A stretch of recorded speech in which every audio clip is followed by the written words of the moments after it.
یا ایھا الذین آمنوا، اے ایمان والو، لا ترفعوا اصواتکم فوق صوت النبی، نبی کی آواز سے اپنی آوازیں بلند نہ کرنا۔ یہ حضور کی چوکھٹ کا ادب ہے کہ تمہارا لہجہ، تمہاری آواز میرے رسول کی آواز سے بلند نہیں ہونی چاہیے۔ وَلَا تَجْهَرُوا لَهُ بِالْقَوْلِ كَجَهْرِ بَعْضِكُمْ لِبَعْضٍ، جس طرح آپس میں ایک دوسرے سے چلا کر بات کرتے ہو، میرے محبوب کی بارگاہ میں یوں بات نہ کرنا۔ یہ ادب کی جگہ ہے۔ اگر ایسا ہو گیا تو پھر کیا ہوگا؟ ان تحبط اعمالکم وانتم لا تشعرون، تمہارے عمل حبط کر لیے جائیں گے اور تمہیں خبر بھی نہیں ہوگی۔ تو یہ تمہاری آواز اونچی ہو گئی تو پھر اللہ اکبر، باقی کیا بچے گا؟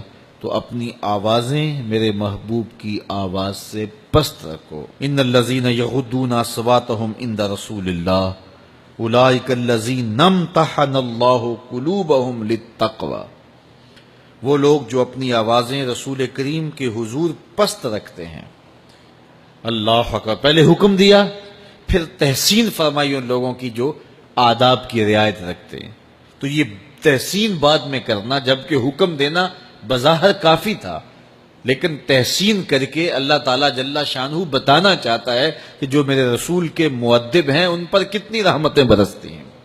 تو کہا وہ لوگ جو اپنی آوازوں کو پست رکھتے ہیں رسول کریم کے ہاں، اولئک الذین امتحن اللہ قلوبهم للتقوی، یہ وہ خوش نصیب لوگ ہیں جن کے دل اللہ نے پرہیزگاری کے لیے چن لیے ہیں، پرکھ لیے ہیں۔ متقی یہی لوگ ہیں جو رسول اللہ کا ادب کرتے ہیں۔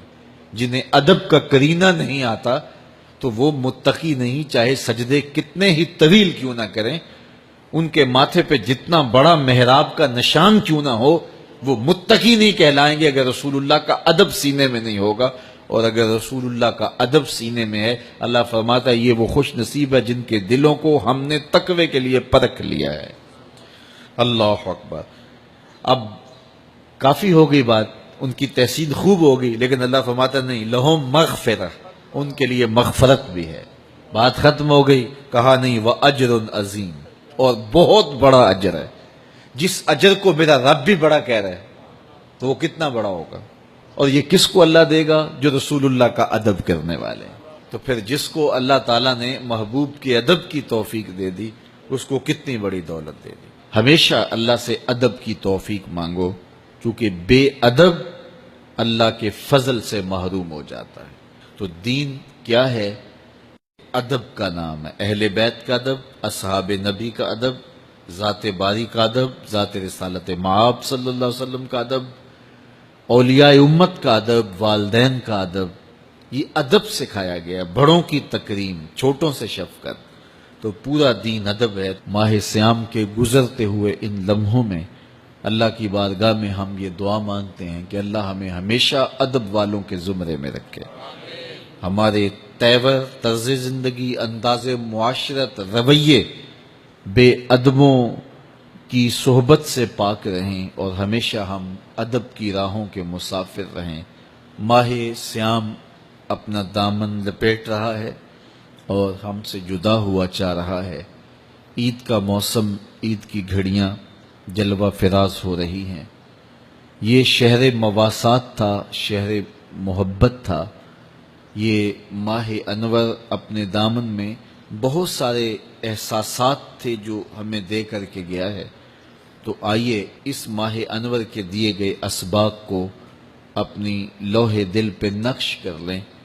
عید کا دن طلوع ہوتے ہی دکھیوں کی مدد، لاچاروں کی نصرت اور اعانت کے لیے کمر بستہ ہو جائیں۔